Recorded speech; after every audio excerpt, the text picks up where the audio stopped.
kolaborasi antara orang yang tidak beriman dengan setan ini sangat akrab sekali, sangat kuat sekali. Tidak ada di dunia ini satupun sihir kecuali di situ ada pembantunya dari bangsa syayatin al-jinni ini. Begitu juga ahli kebatilan, kelompok sesat.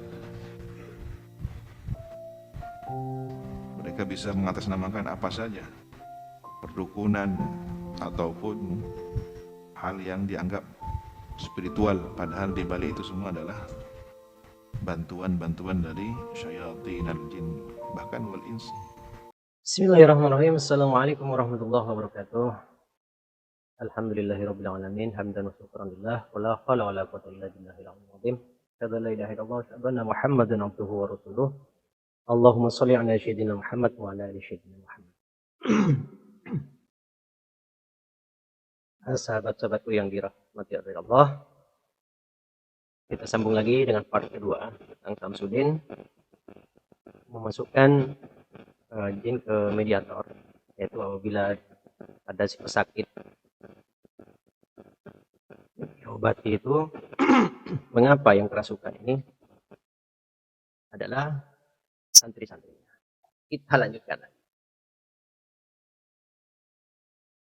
Kebohongan-kebohongan yang seperti ini tentunya membodohi masyarakat dan membodohi orang-orang awam. Saya sudah ulas di pembahasan yang pertama, di video yang pertama, bahwa hanya orang ahli-ahli sihir dan sejenisnya, dukun-dukun yang sesat yang bisa bersekutu dengan jin, memerintahkan jin atau memasukkan jin ke dalam tubuh manusia. Dan tidak ada ayat-ayat Al-Quran yang bisa memasukkan jin ke dalam tubuh manusia. Tidak ada. Karena sifat jin itu sangat takut dengan ayat-ayat Allah. Jin akan takut dengan orang-orang yang beriman. Dan jin akan selalu menghindar dengan orang-orang yang soleh, yang ahli membaca sholawat. Dia akan menghindar. Dan hal ini yang menjadi keanehan lagi, dia menggunakan sholawat. Ada bukan norzat saja. Sedang dia sendiri tidak paham fadilah dan keutamaan daripada sholawat itu sendiri. Saya telah ulas tadi bahwa ruqyah itu hanya akan dimintai pertolongan kepada orang-orang yang sedang kerasukan ataupun yang belum kerasukan. Jadi ketika ruqyah atau al-hikmah membacakan ayat-ayat Al-Quran, apabila dalam tubuh manusia itu ada gangguan jin, dia akan berinteraksi secara langsung, bukan orang lain, tapi dirinya sendiri, dia sendiri, pesakit itu sendiri ataupun orang-orang yang sekitarnya situ yang memang ada gangguan jin. Jadi ketika dibacakan ayat-ayat ruqyah, ayat-ayat Al-Quran, ada yang kerasukan, itu sebenarnya orang itu yang bermasalah. Ini kan lucu. Yang diruqyah saja tidak, yang pesakitnya itu tidak kerasukan, malah anak buahnya yang kerasukan. Berarti anak buahnya yang bermasalah. Itu yang pertama. Yang kedua, lucunya lagi,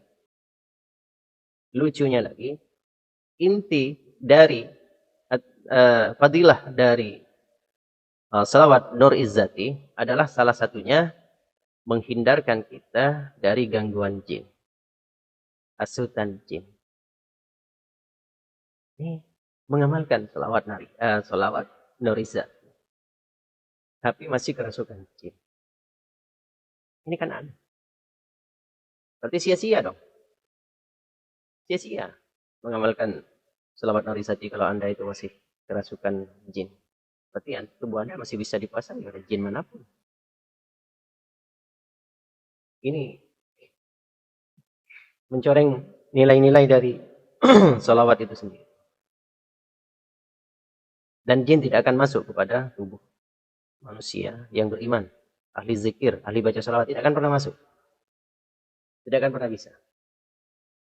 Karena dia takut. Jin ini sifatnya sebenarnya takut padamu. Inilah yang kebohongan-kebohongan yang dipertontonkan. Mengatasnamakan sholawat. Mengatasnamakan ilmu itu. Begini saja. Kalau ada referensi dalil Al-Quran ataupun Al-Hadis yang mengatakan bahwa ayat-ayat Allah, ayat-ayat Al-Quran, atau ada ajaran dari ulama-ulama terdahulu, para sahabat, para waliullah, para habaib, para imam-imam besar, yang mengajarkan Al-Quran, itu bisa memasukkan jin kepada tubuh manusia. Itu silahkan. Tunjukkan pada saya, mungkin saya tersilap belajar. Tunjukkan pada saya, kita diskusi secara langsung. Dan saya senantiasa terbuka bagi siapa saja. Kalau perkataan saya ini keluar dari akidah Islam, keluar dari Al-Quran dan hadis. Kalau masih murid Anda itu, santri-santri Anda itu kerasukan, mudah dimasuki dengan jin, berhenti saja. Tidak usah mengamalkan selawat Nariyah. Selawat Norizati. Berzikir dulu, berselawat dulu betul-betul. Agar tubuh Anda itu tidak dipengaruhi oleh jin. Kecuali itu hanya sebuah kebohongan yang Anda pertontonkan. Kebohongan hanya untuk menarik simpati daripada sebesar. Jangan sedikit-sedikit orang sakit, oh ini jin, ini ketempelan. Jangan bohongi pasien itu dengan embel-embel yang seperti itu. Jangan. Di sini, kalau jin yang masuk ke dalam tubuh manusia, dia otomatis akan lupa kepada orang lain. Dan kekuatannya 10 kali ganda. Itu yang pertama. Jin, orang yang betul-betul kerasukan. Mari saya contohkan video bagaimana kekuatan jin apabila dia betul-betul kerasukan jin.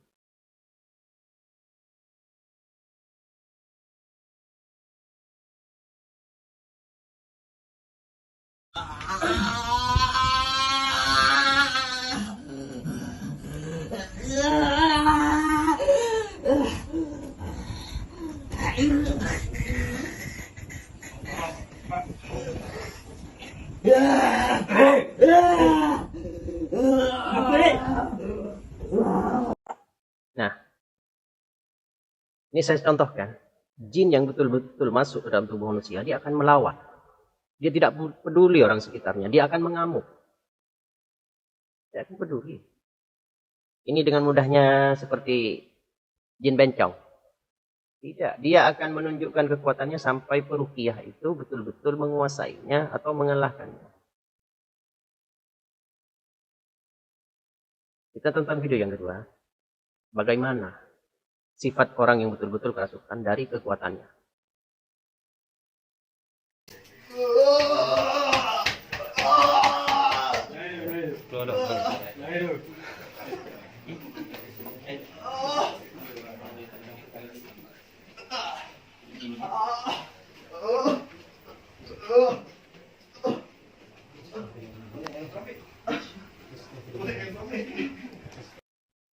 Di sini saya contohkan. Saya contohkan bagaimana kekuatan jin yang 10 kali lipat dari kekuatan manusia, bahkan berkali-kali lipat. Jadi kalau 1, 2, 3 orang itu ketika dia mengamuk tidak akan bisa.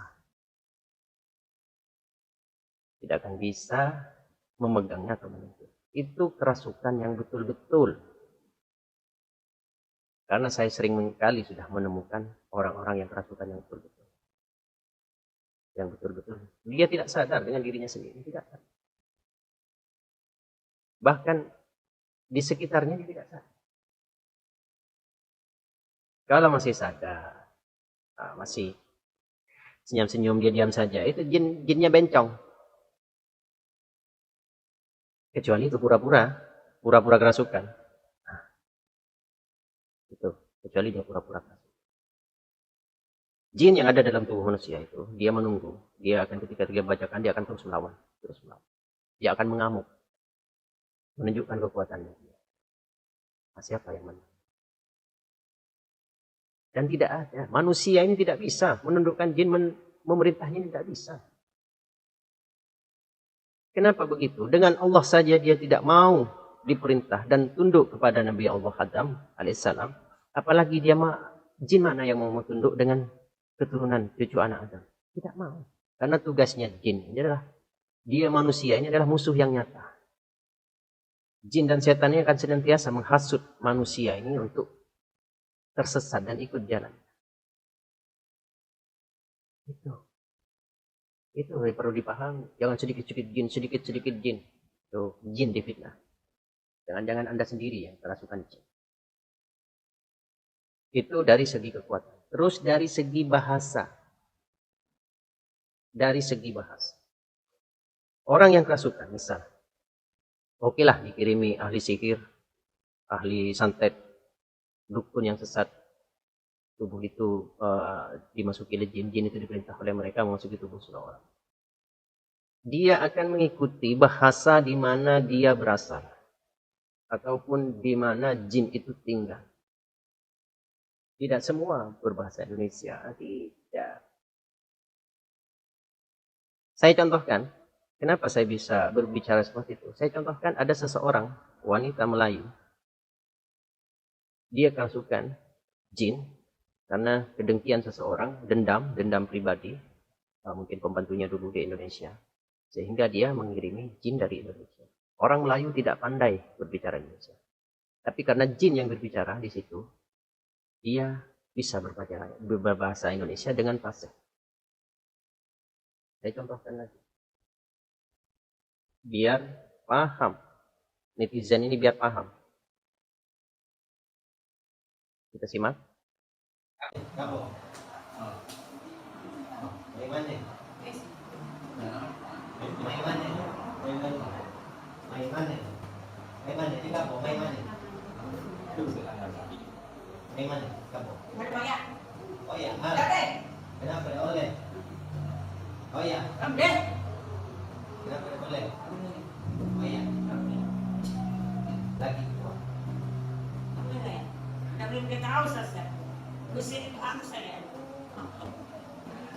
Semua awak je yang tahu. Ya.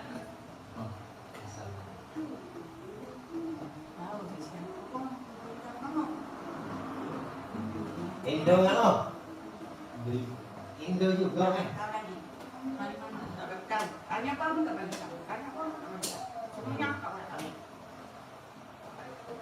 Jadi asal Indonesia. Ia berbahasa Indonesia dengan fasih.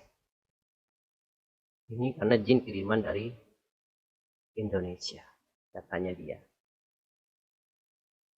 Terus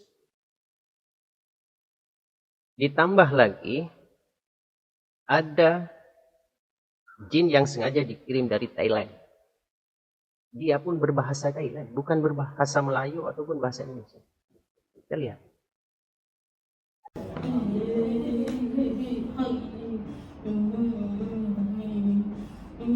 Tanya kamu dia, yang muda.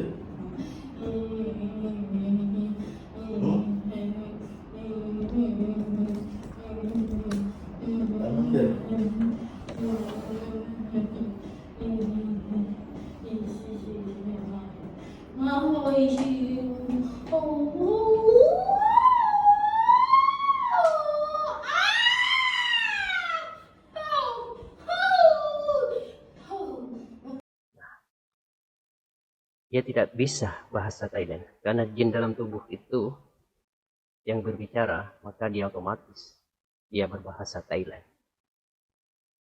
Ini menurut jin dan bahasanya di mana dia berasal. Kemudian ada seorang pemuda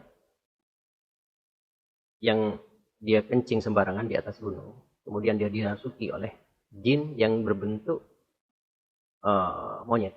Jadi dia tidak berbahasa manusia. Kita tonton. Tengok rumahnya. Hancur dah. Sekarang nak balik. Nak balik. Mau ada tuan dok? Ada tuan dok? Tak ada. Ke nak saya belah? Suka nak? Ke pok saya nak belah?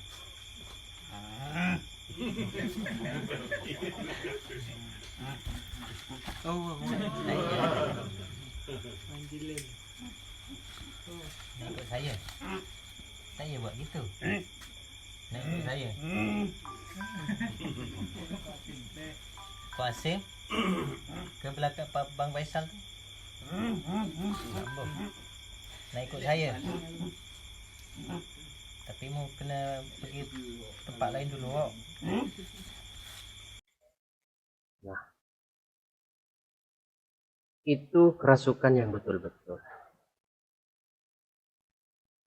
Jadi tidak semua.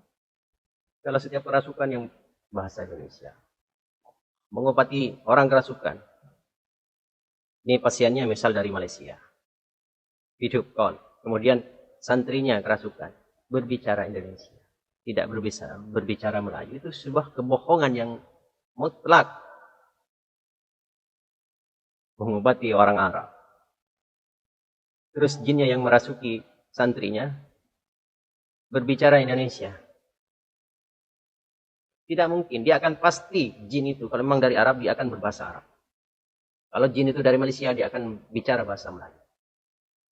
Kalau jin itu dari Madura, dia akan berbicara bahasa Madura. Saya tidak bisa bongkar semuanya. Sifat-sifat orang yang kerasukan ini. Bagaimana caranya. Takut dibuat konten dan ditiru. Oh, nanti berubah santrinya. Yang biasanya bahasa Indonesia nanti dirubah jadi bahasa Arab. Biasanya tidak mengamuk jadi mengamuk kepada semua orang.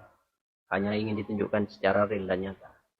Itu saya tidak bisa buka semuanya. Sifat-sifat jin. Jadi dua ini saja. Jadi berhentilah membohongi orang. Mengatasnamakan jin, sihir, santet. Berhenti. Tidak semua orang yang sakit itu karena santet, sihir. Tidak semua. Dan berhenti menggunakan ayat-ayat Al-Quran itu memasukkan tubuh jin ini ke tubuh mediator. Berhenti. Karena itu sifatnya menyakiti. Saya sudah petikkan kitabnya itu Al-Ghurar Al-Bahiyah. Di situ pelajari dengan betul. Pelajari dengan betul. Hanya tukang sihir saja dan sejenisnya yang bisa memerintahkan jin masuk ke tubuh manusia dengan cara bersekutu dan perjanjian dengan. Kalau dengan ayat-ayat Allah itu mustahil. Dengan ayat-ayat Al-Quran itu mustahil. Karena jin ini kan takut. Dengan manusia yang beriman. Dengan manusia yang soleh. Dan manusia yang senantiasa membaca, mengamalkan sholawat. Ini kan aneh. Sholawat dibuat manggil jin. Anda itu secara tidak langsung menciderai atau menghinakan kepada nilai-nilai sholawat. Jadi saya tidak percaya. Dari fadilah salawat Nur Izzat.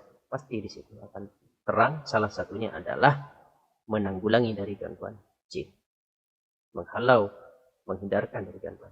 Ini malah yang sering senantiasa membaca salawat Nur Izzat itu kerasukan jin. Dan itu menghinakan terhadap nilai-nilai salawat. Cari cara lain saja. Kalau mau ingin membohongi, cari cara lain. Jin itu hanya bisa dimasukkan dengan mantra-mantra. Jampi-jampi. Bukan dengan ayat-ayat Allah. Jangan hinakan ayat-ayat Allah. Kalau Anda itu betul-betul. Kalau Anda melakukan hal yang seperti ini, keimanan Anda itu masih perlu dipertanyakan. Yaitu percaya dengan kitab Allah, Al-Quran. Kalau Anda mengingkari Al-Quran, maka Anda itu belum beriman. Sekian dari saya. Kurang lebihnya, mohon maaf.